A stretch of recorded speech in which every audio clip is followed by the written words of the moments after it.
Humain et environnement, c'est donc la thématique de notre soirée. Les enjeux de la thématique portent sur la nécessité de préserver un équilibre entre le bien-être des individus, la protection de l'environnement. Cela implique de promouvoir des modes de vie durables, de réduire les impacts négatifs sur notre planète, de lutter contre les changements climatiques tout en assurant une qualité de vie optimale pour nous, population actuelle, et puis nos enfants, nos petits-enfants et ainsi de suite, les populations futures. Cette thématique met en évidence les défis liés à la gestion des ressources naturelles, à la préservation de la biodiversité, mais aussi à la justice sociale, à la promotion des modes de consommation et de production responsables. Faut-il aller vers une décroissance ? La question, on va vous la poser tout au long de la soirée.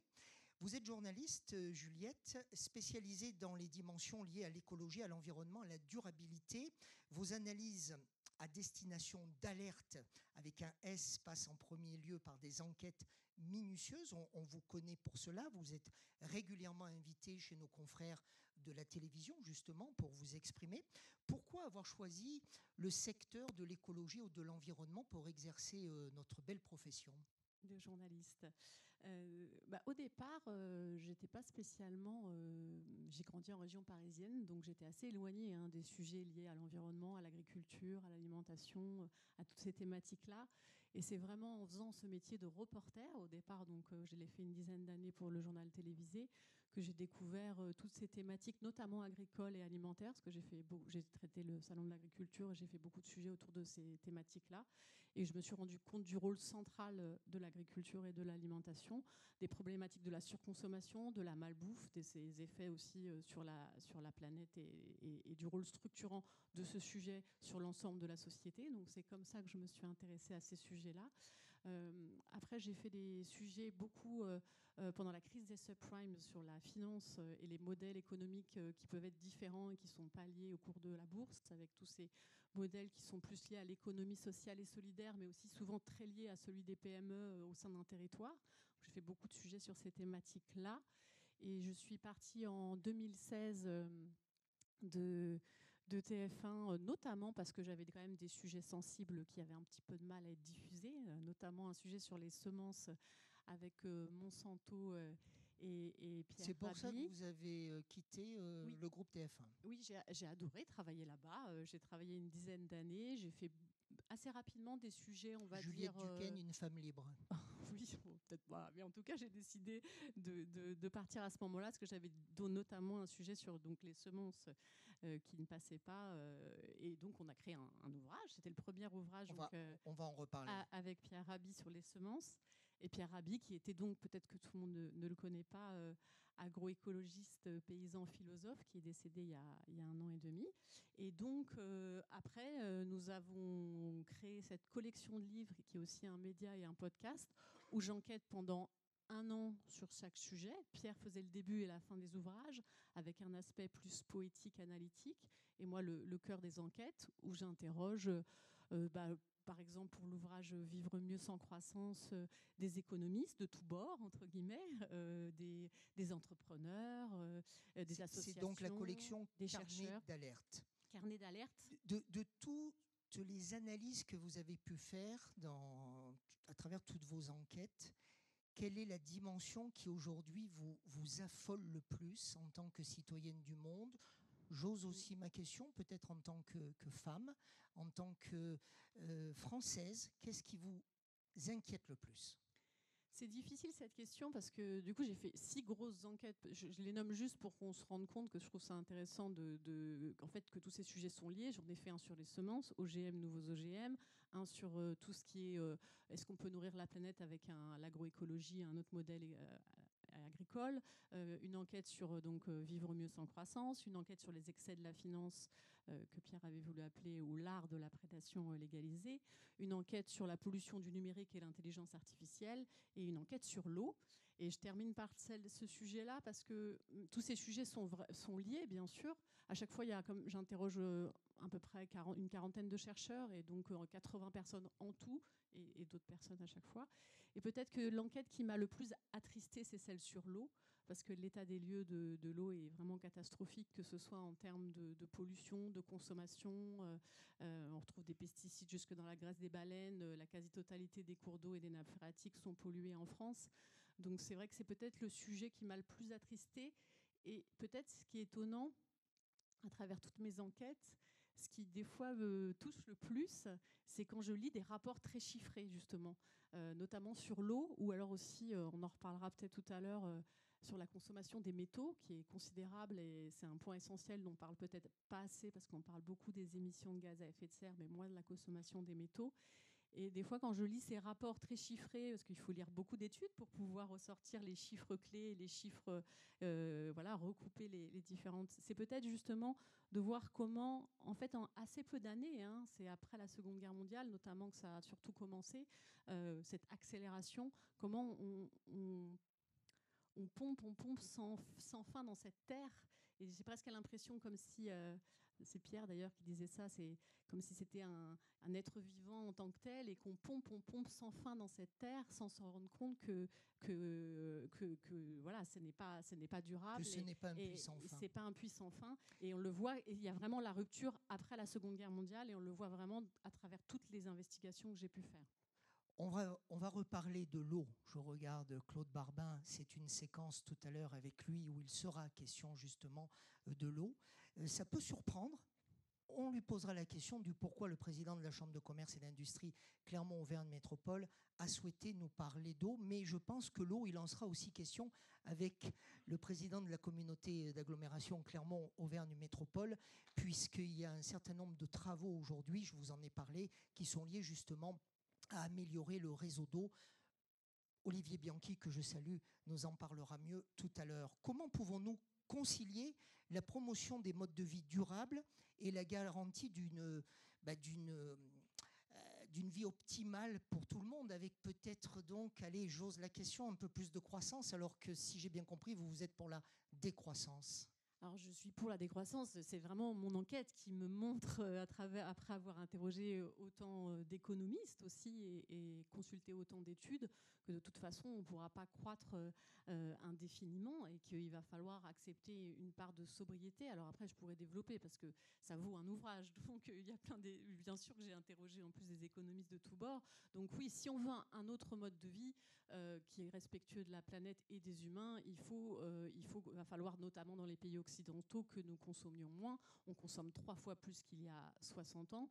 Et le problème, alors ça, je sais pas si... Moi, si vous me laissez parler, je vais être très bavarde, hein, parce que je fais des conférences d'1 heure sur la décroissance. Vous inquiétez pas, on me fait venir toujours pour gérer le temps. Donc. Mais c'est vrai que ce qui est très intéressant dans les études, c'est que ces études montrent notamment qu'on ne sait pas croître sans consommer plus d'énergie. Et que même... On pourrait faire l'inverse, croître sans consommer plus d'énergie?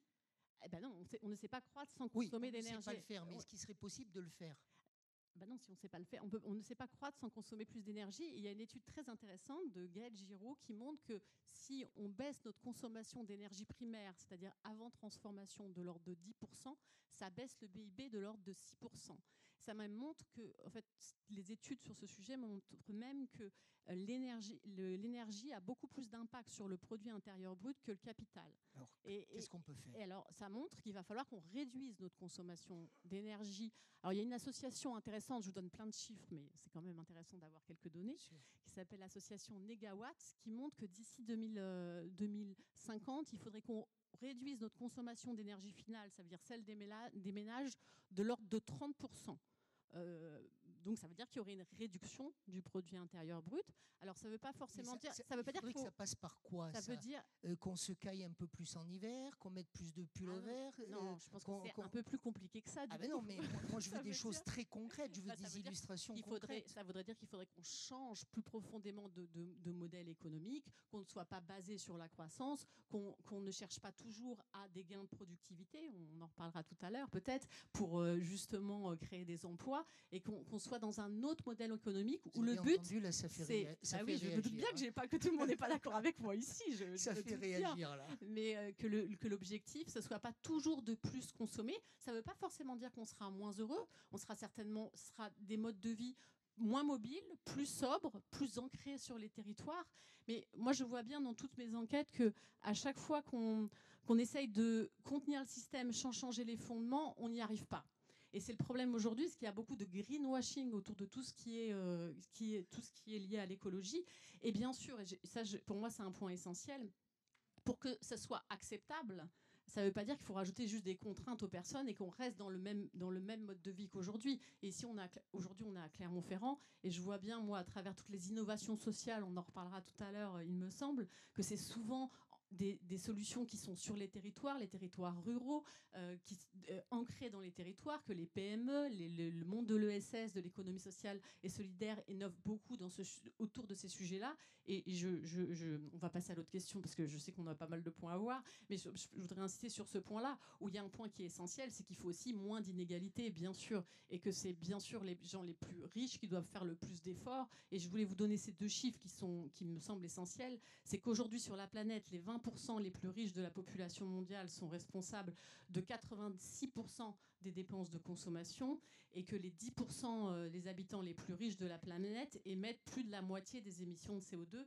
Donc c'est vrai que ça ne veut pas dire juste rajouter des contraintes, mettre des voitures électriques. Vous parlez des contraintes, on parlera des entreprises avec un message peut-être direct aux chefs d'entreprise qui sont devant nous dans un instant.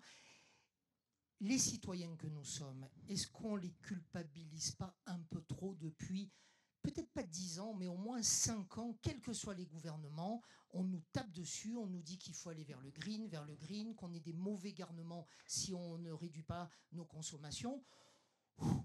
Moi, c'est dur. Oui, je pense, et pour tout le monde, on est tous concernés.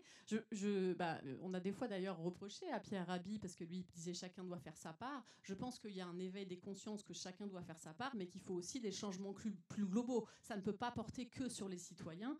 Je pense que c'est pas juste mettre des voitures électriques, et je pense que c'est des changements beaucoup plus profonds de société. Moi, j'ai écrit un livre, j'ai beaucoup enquêté pendant la crise des subprimes sur la finance. Et je pense que l'hypertrophie de la finance, qui est aussi une des raisons de l'augmentation des inégalités, on voit qu'il y a encore eu des profits records, des dividendes l'an dernier et encore là au premier semestre de cette année. Donc je pense que tant qu'on ne fera pas des changements plus profonds de nos sociétés, on n'y arrivera pas. Et dans les changements plus profonds, ça voudrait dire des réformes plus profondes pour réduire la taille du secteur bancaire européen, qu'on sait, et pas que européen, mondial, beaucoup trop important, de ne pas forcément augmenter cette financiarisation. Ça veut dire aussi des changements plus globaux au sein de nos territoires. Et je sais que je suis devant un public d'entrepreneurs. Moi, dans mes enquêtes, j'interroge énormément d'entrepreneurs et d'entrepreneurs sur les territoires, et notamment de PME envie de leur dire qui font plein de choses très intéressantes, justement. Qu'avez-vous envie de leur dire à ces entrepreneurs du tissu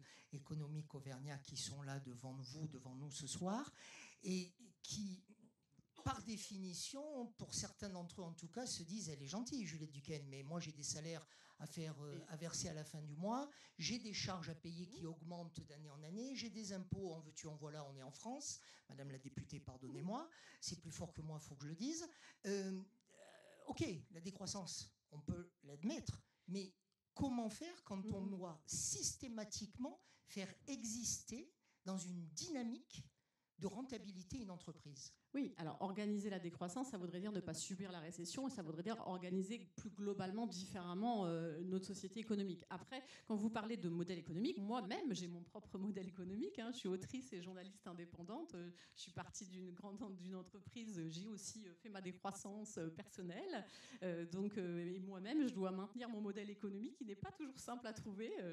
C'est pas simple du tout.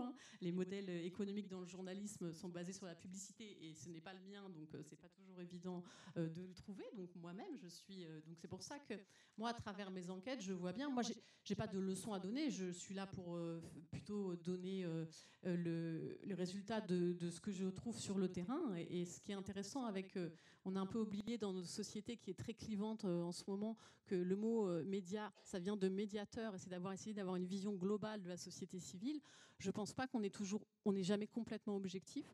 mais j'essaie vraiment d'être honnête intellectuellement quand je fais mes enquêtes. J'interroge des patrons de Veolia à Suez sur l'eau, de la FNSEA à Cocopelli, à l'agriculteur d'agroécologie. Donc j'essaie d'avoir cette vision globale.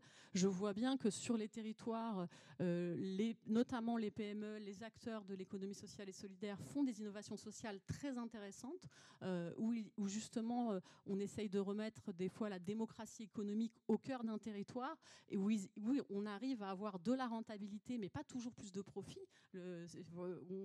Ça peut être ça. L'objectif, c'est pas forcément toujours de croître en mettant en mouvement, on va dire, des innovations sociales sur des territoires. Je pense à un entrepreneur là, que j'ai interrogé justement pour Vivre mieux sans croissance, Christophe Chevalier, qui a relocalisé la fabrication de chaussures à Romans-sur-Isère. Et son entreprise, au mieux de la spécialiser dans un domaine et le mettre partout dans le monde, il s'est spécialisé dans un territoire et il a cherché toutes les poches d'emploi possibles dans ce territoire. Et quand il a atteint une taille trop importante, il s'est dit non, là j'arrête, je vais aider d'autres à semer d'autres façons de faire. Un autre aussi, là, entreprise qui vend des produits bio et qui essaye de prendre les paysans du coin, d'essayer de bien les payer. Alors là, c'est une scope, c'est beaucoup plus petit. Ils sont une vingtaine. Là, Romans-sur-Isère, ils sont plus de 1000. Donc c'est l'entreprise dont je vous parle. Donc elle est beaucoup plus importante. Celle-ci est beaucoup plus petite, par exemple. Là, c'est aussi dans la Drôme, à Die. Et eux, par exemple, ils ont décidé, ils auraient pu s'agrandir.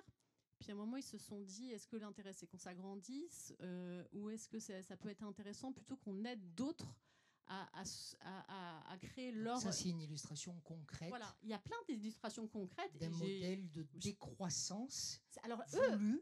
Oui. Mais quelque part, il n'y a pas de décroissance parce qu'ils peuvent aussi gagner plus d'argent en aidant les autres. Alors, la décroissance, c'est difficile de le développer en quelques minutes, mais la décroissance, ça serait global. Ça veut dire qu'il y a des secteurs qui doivent croître. Et donc là, par exemple, dans le secteur alimentaire bio, c'est un secteur si on veut mettre en place un modèle qui soit respectueux de l'environnement et de la planète, c'est un secteur qui doit croître. Mais globalement, il faudrait moins consommer parce qu'on consomme 3 fois plus qu'il y a 60 ans. On pourra parler tout à l'heure de la consommation des métaux, de la pollution liée au numérique, qui est quand même pas du tout... Enfin, il n'y a pas que celle-ci, mais je donne un exemple qui est pas du tout négligeable. 88% des téléphones portables remplacés en France fonctionnent encore. Donc on a énormément de progrès à faire sur tout ça.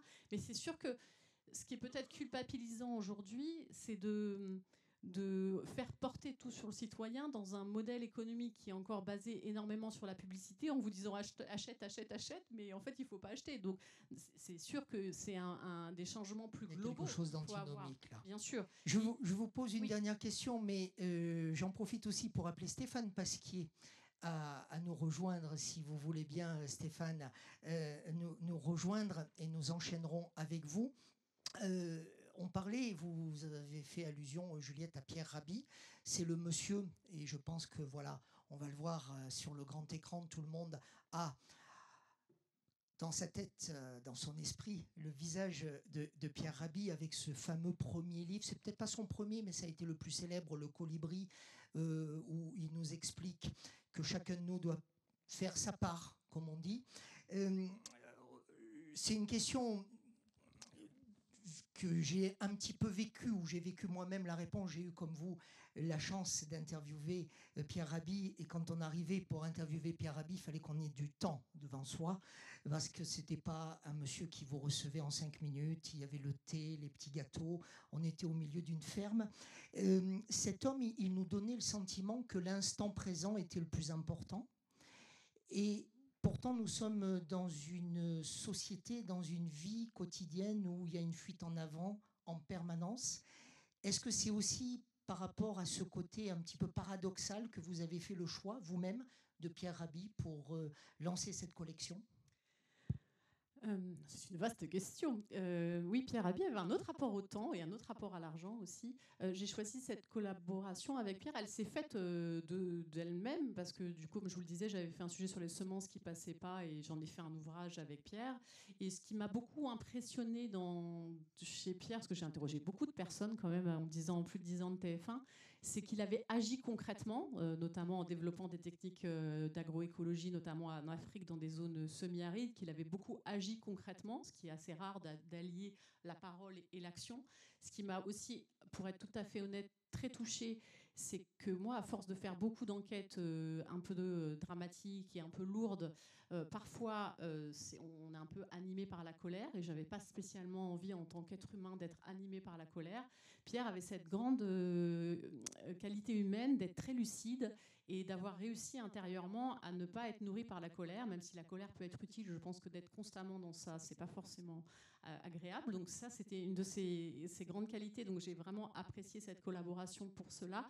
Et le dernier point, c'était que c'était quelqu'un de très accueillant et de très ouvert. Et c'est vrai que où il accueillait du patron de la multinationale à quelqu'un d'une association. Et ce côté justement, alors peut-être tout le monde ne partageait pas d'ailleurs cet aspect-là. Des fois, on lui a peut-être reproché mais lui, c'est quelqu'un qui condamnait la dualité, en fait, qui voulait pas être dans la confrontation, même s'il n'était pas du tout d'accord et qu'il avait un mode de vie très sobre, etc. Voilà, c'est une question qui est intéressante aujourd'hui dans la société dans laquelle on est, où on a beaucoup ces contradictions. Si tu n'es pas d'accord avec moi, je ne te parle pas, presque. C'est un peu presque parfois ridicule, mais il y a un peu ce côté-là très dur en ce moment dans notre société, avec notamment dû peut-être en partie aux réseaux sociaux, mais pas que. Une grande chance que d'avoir côtoyé, rencontré Pierre Rabhi.